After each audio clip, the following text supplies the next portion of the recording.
Morning, and everyone, welcome to our historic Kenmore East building. Welcome to the Kenton School District.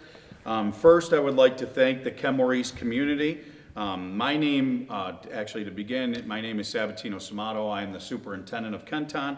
I'd like to thank our Kenmore East community led by Acting Principal Joe Greco, Assistant Principal Sean Seidel, and Acting Assistant Principal Cesar Marchioli. I would also like to take this opportunity to express our sincere appreciation for the District Attorney, Mr. John Flynn, who is here with us today, and his office for facilitating this opportunity. Caitlin Monroe, thank you very much for everything you've done for Kenton. Within the next few weeks, this same presentation will be conducted at Kenmore West, our Big Picture program, as well as Hoover and Franklin Middle Schools in Kenton.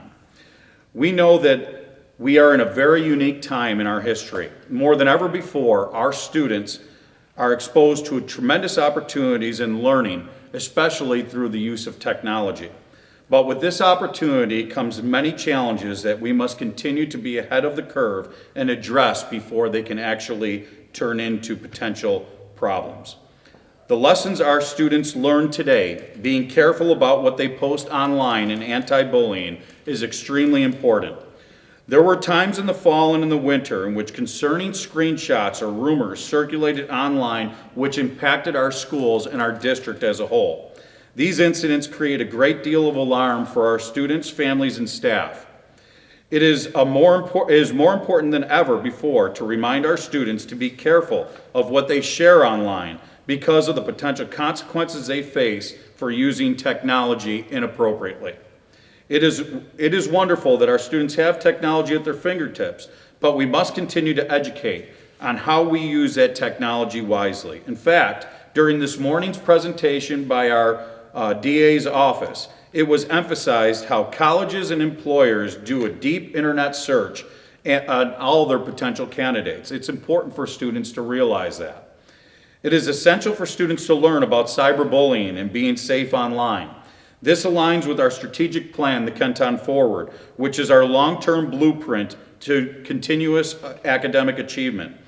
Our focus areas in the Kenton Forward are instruction for all students, technology, community engagement, finance, safety and operations, social, emotional health, and wellness. You can see how the focus of this presentation by the DA's office can fit into each of these 5 areas. Preventative mental health, restorative and trauma-informed practices, behavior and social skills programming, a focus on safety and security, and anti-bullying initiatives are the essential components of this plan. We have high expectations for our students in Kenton, and we will work with our students so that they raise up to these expectations. Kenton was ahead of the curve and at the forefront of this work even before the pandemic. We were building an extensive framework for social emotional support, and we became one of the first school districts in Western New York to implement trauma-informed care practices district-wide. This work has been enhanced over the past 2 years because of the pandemic has created new social emotional challenges, making this work more important than ever before. Earlier this school year, we made a strategic investment in the creation of our Office of School Culture. I'd like to thank Assistant Superintendent Tracy Spagnolo, who's here with us today, as well as Ms. Dina Ferraccio, Director of School Culture, who first began working in partnership with the District Attorney's Office to bring these presentations to our schools.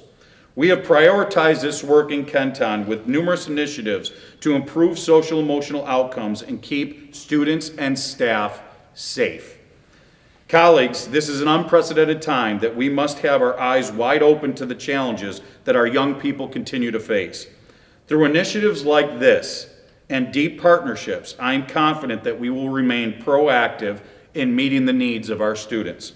Once again, thank you to District Attorney Flynn for his leadership and initiative in partnering with us to bring these presentations to our school.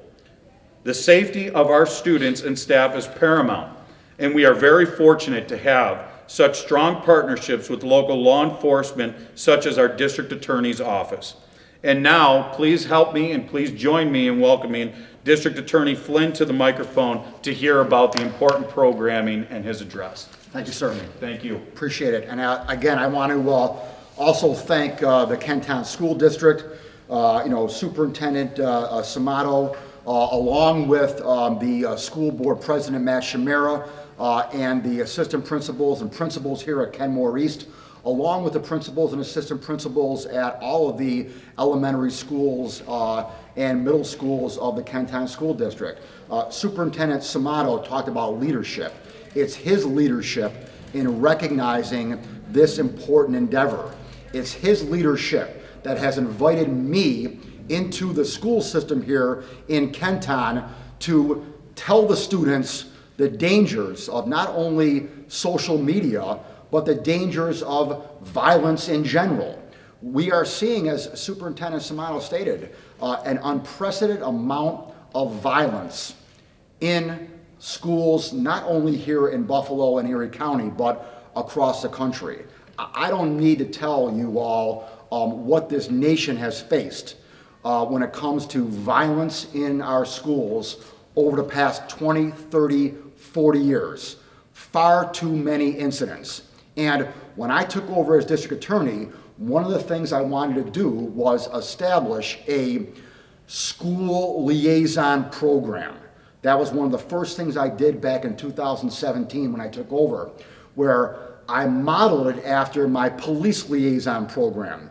My police liaison program was a program that, quite frankly, my uncle, the former DA Ed Cosgrove, initiated back in the 70s, where a specific individual assistant district attorney in my office was assigned to every police agency in Erie County. I did that on day one when I took over in 2017. And then, after a while, it dawned on me, well, you know what? I need to do the same thing for our school districts. So I did.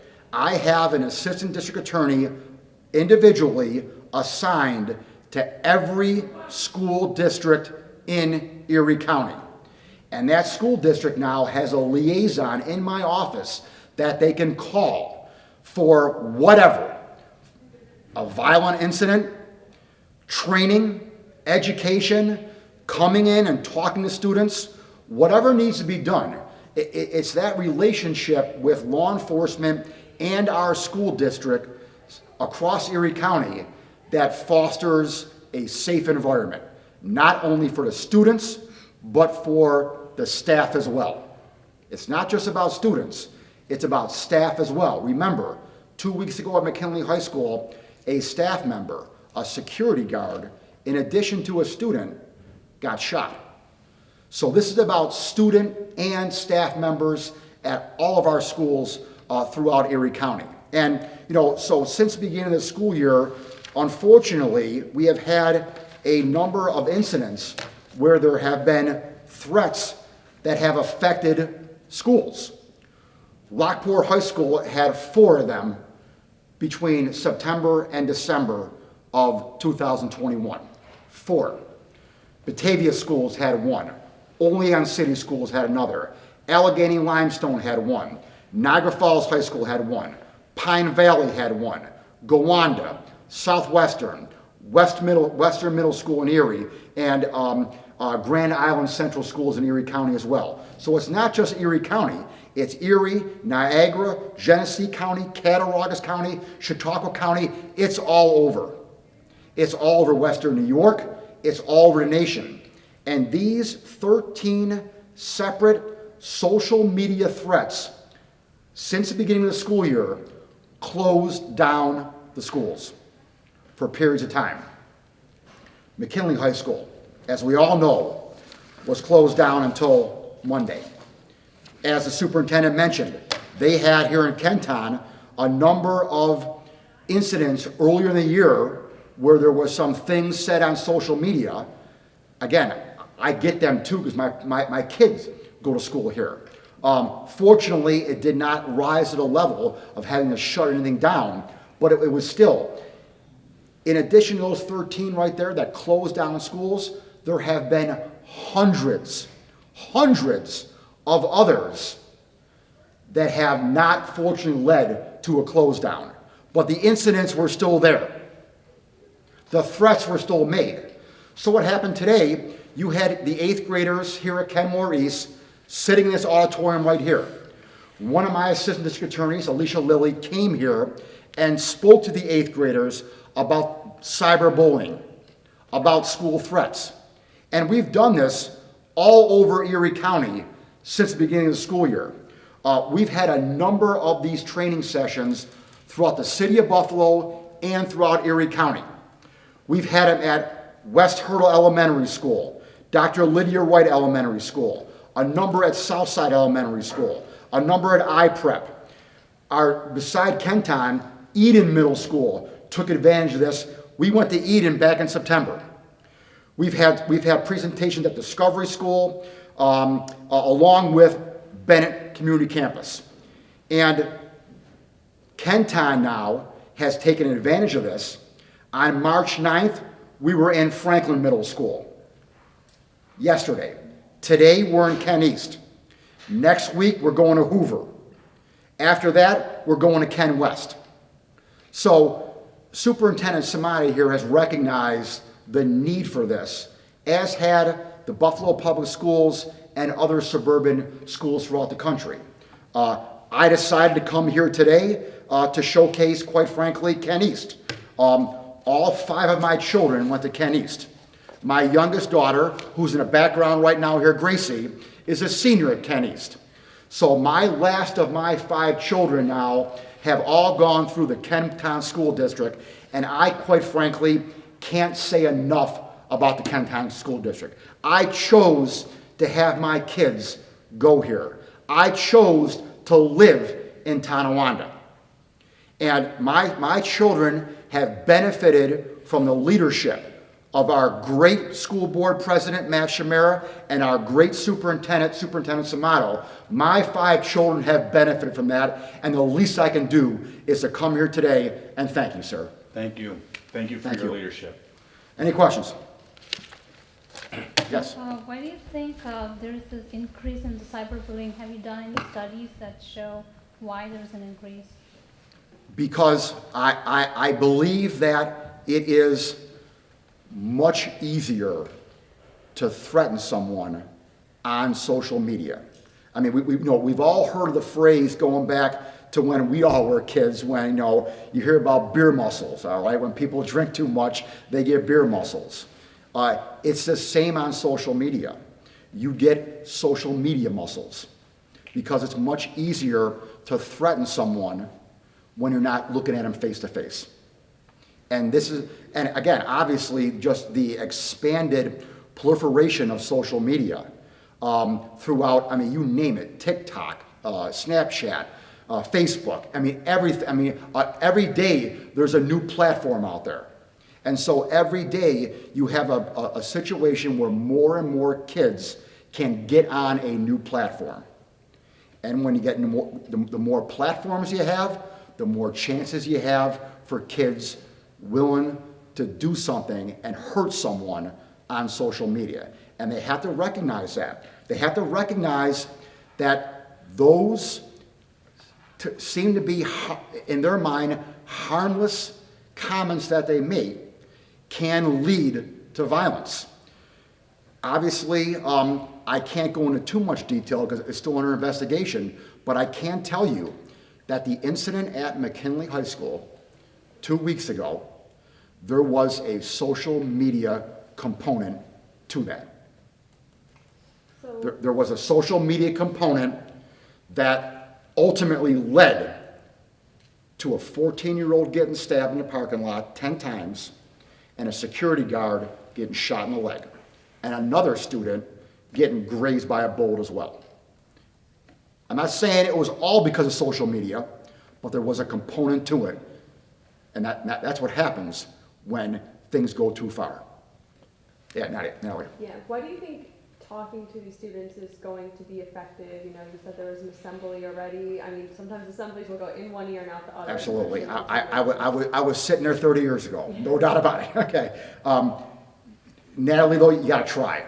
You can't just assume they're all asleep. You have to try, and you have to. I'll tell you what kids listen to. Again, I got 5. I'm kind of an expert in kids. All right. Kids kids listen to violence and kids listen to dramatic stories. And there's been a lot of drama in the past week or so when it comes to kids. We've had 2 kids from Lancaster get killed in a motor vehicle accident. The other day, we had 2 kids from Clarence who were killed in a motor vehicle accident. Now, that's a different subject about, obviously, kids driving too fast and kids not being safe behind the wheel of a car, which again,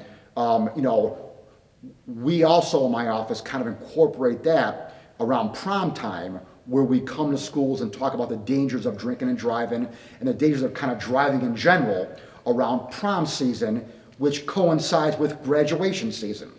So, kids pick up on sensationalism.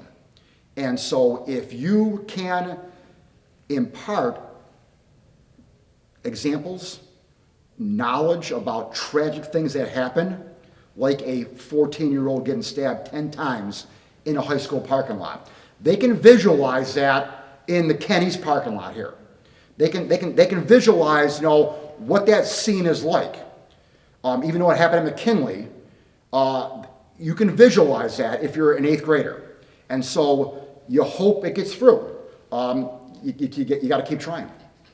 John, so what are some of the messages that you tell these kids if they're experiencing something with cyberbullying or with a social media threat? What's the message from your perspective to these kids as to what actions to take? Sure. Because you certainly don't want to see them just sitting and watching this stuff unfold and letting it all happen. Right. Well, the first action obviously is don't do it. Okay, don't participate in it.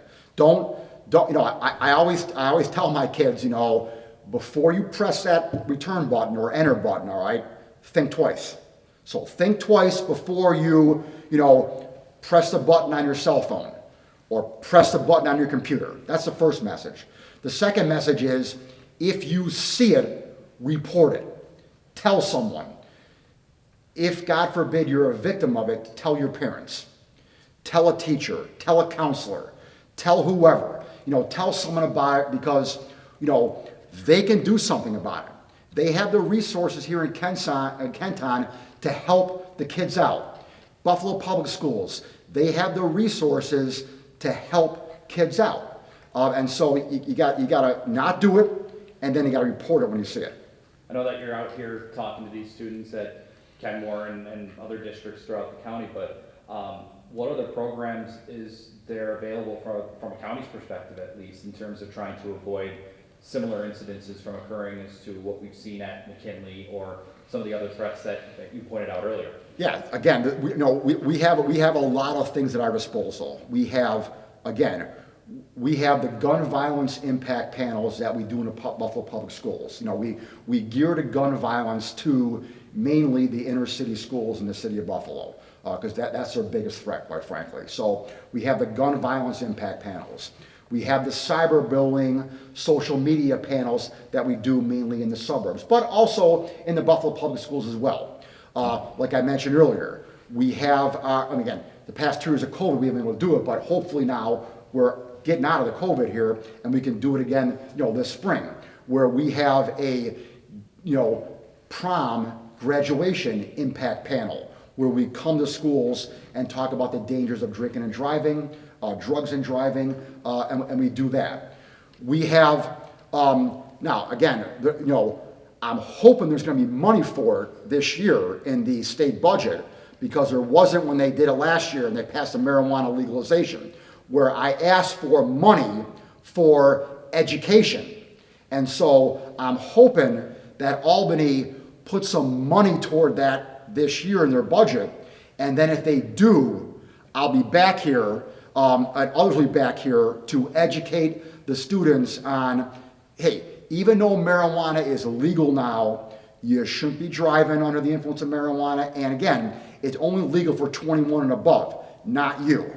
So we're going to do that, hopefully, if we get money for public education. So, there are numerous things that are out there, especially from my office, that we're doing. Another thing I'll mention as well is that, Kenton has some of the greatest school resource officers in the county. I know them personally, obviously. And so I want to thank our school resource officers and the Town of Tonawanda Police Department and all the police departments across the county who participate in the school resource officer program, and they really are on the front lines of keeping our schools safe. It's my understanding that there's going to be in the next couple of days here some type of agreement now in the Buffalo Public Schools with the new interim superintendent to bring in more security in the Buffalo Public Schools. I'm not familiar with it, like, you know, all the details, but it's my understanding that those talks are in the works. Yeah, In Kayla. regards to the social media threats, or even just posting anything on social media, I think one of you mentioned, you know, how that can impact you looking for colleges, looking for jobs. Some kids at that age might just be posting, thinking it's funny, thinking it's a joke. Like, how do you explain this is harmless and this is really serious? Like, the difference, I guess. So, a fantastic question, and it's something that the schools have to face every day, and quite frankly, families and parents have to face every day, right? Because I think sometimes in 2022, our lines get blurred a little bit. Kids need expectations, folks. They need high expectations. The only way you set those high expectations is by being very direct and explaining to them, this is the expectation, here's the consequences when you don't meet the expectation. So kids understanding, the more we talk to it, our Office of School Culture, it's something that we implemented. It all boils down to the culture that you cultivate, whether it's at home, whether it's in the building, whether it's in their regular everyday life. Understand that every action has that consequence. It has a benefit, but it can also have a consequence. So we talk to kids about applying for college. They do the kids taught me this, deep Google. Samato, it's deep Google. They do a deep Google search. They want to see what you're posting on Facebook, Snapchat, like our district attorney said. All of these things will impact their future. It's difficult for a 14-year-old to comprehend that something that they're putting on Facebook at 14 could come back to haunt them at 25. But it doesn't mean that we don't keep on hitting it. The more we hit it, the more we educate, the more we're consistent with that message, the more that they'll get it. I know that both of you gentlemen have talked to the students about getting the messages out there, about the awareness of cyberbullying, but what about from a parent's perspective? What would your message be for parents, whether they observe that, whether it's their kid or another kid or something like that? What are some of the messages that you're sending along to parents? I think just to reiterate a piece that I just said, the best advice that we could give to parents, because parenting is not easy. In 2022, it's not easy being a kid. It's not easy being a parent. The best thing we could give to parents is be consistent.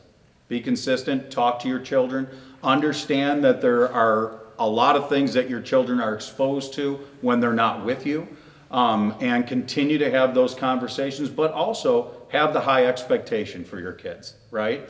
There's nothing wrong with good old-fashioned high expectation. This is how we do it. This is what we expect, and then have the school and the community follow suit, and now we're hitting our kids from all angles. Because that's what it takes with an adolescent. Let's face it. We all went through it. We all were 14. We all were 15, confused on what we were going to do in the future, and listening to presentations going in one ear and out the other. That's why the consistency is so important. As an educator, what age or what grade level would you like to see these presentations start? I mean, obviously, you want to reach kids early, I would say, before or when they first start to use social media. We're lucky enough that the district attorney is working with us, and really they've told us whatever we need, right? And we're starting with our middle level and moving up from our middle level, but it's not too young to talk to elementary students about this. I've seen a lot of young kids, first, second, and third graders, as the district attorney was talking about, with this in their hand, right? And with that comes tremendous responsibility. We talked about vehicles, we talked about phones, all of them have a tremendous amount of responsibility that come with them. So there really isn't too young of an age to start. Now, have programs like this been conducted anywhere else in the country, or are we the first? They've been all over the country. You may or may not know, I mean, I'm the incoming president of our National District Attorney Association. I'll be taking over in July, and so I am very familiar with what district attorneys are doing across the country.